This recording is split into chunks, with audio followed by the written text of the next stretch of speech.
know how to protect your computer without risking anything? Or perhaps cleaning your flash disk from viruses? What's up guys, Chastity Abigail here, and I'm here to teach you how to install Smadav on your computer. Step 1. Access the link and click Free Download. Step 2. Wait till Save As window appears.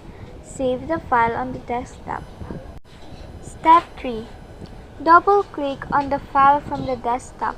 Step 4. Click OK with language selection.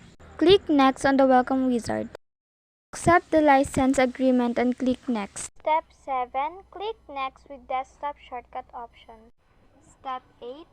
Click Install. Step 9.